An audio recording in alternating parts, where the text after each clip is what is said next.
Hello, this is Joyce Keller with a summary of the final project for ETT 536.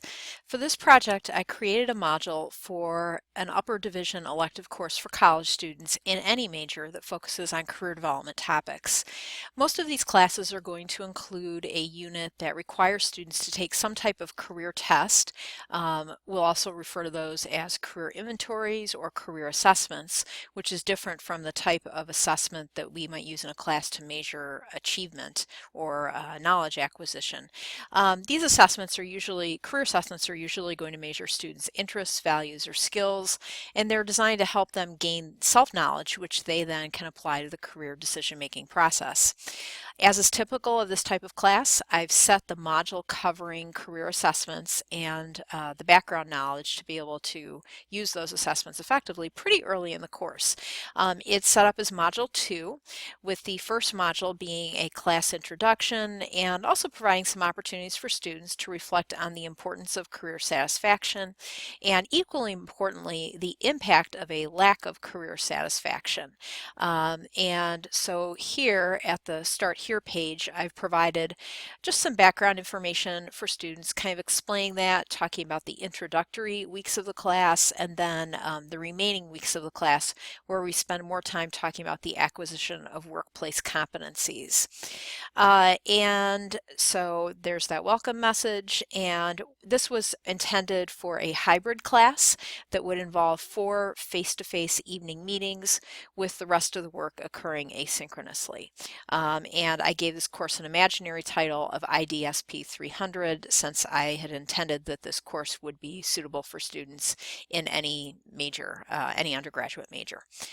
So let's go ahead and take a look at the actual content within the module that was built. I'm going to go ahead and switch to student preview mode so that we can see that as a student would see it.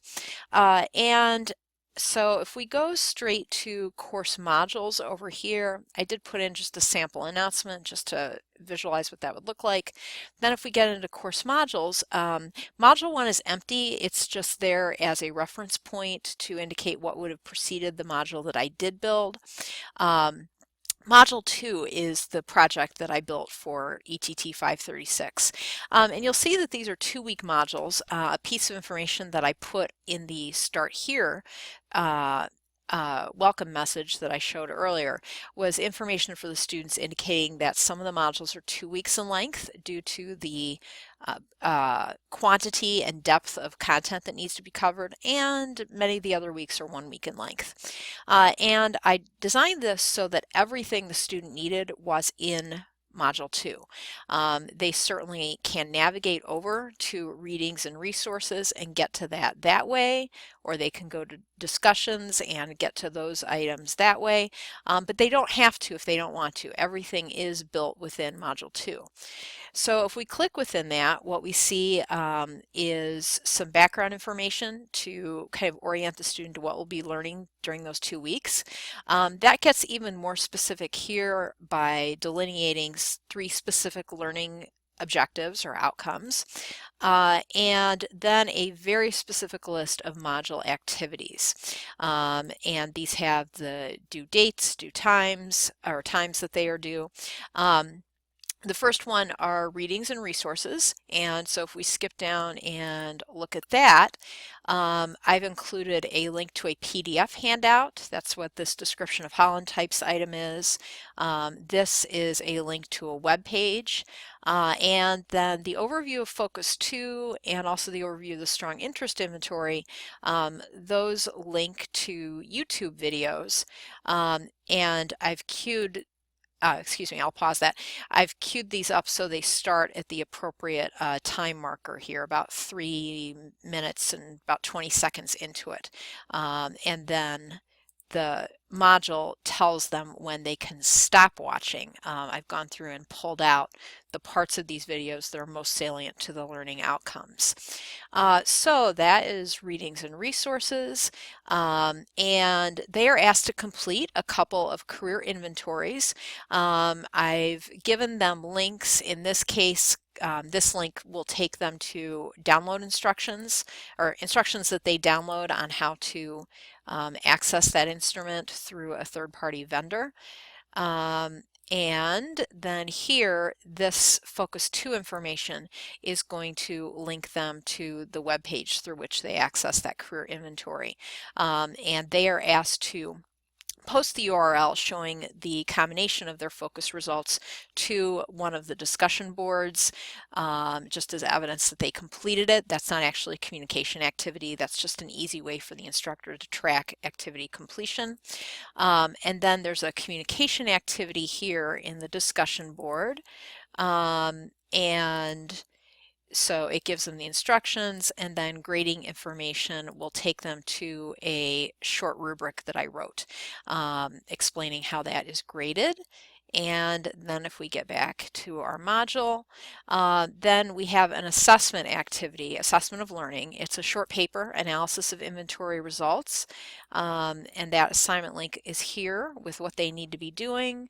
And then there's also a rubric explaining how that assignment is graded, and they would submit that in Blackboard. I did not use the Safe Assign options for this because it's very much drawing on their individual experiences, and so that was not a feature that was needed here.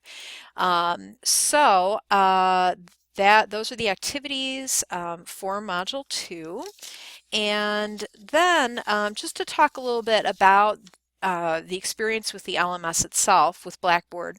I had only used Blackboard's readings repository features before when I taught a course previously. I had not used these other features, but I was pretty confident that whatever I wanted to do in Blackboard was there for me to discover. It was just a question of finding it. And that actually turned out to be very much the case. I'm going to exit preview to show an example of how I experienced that.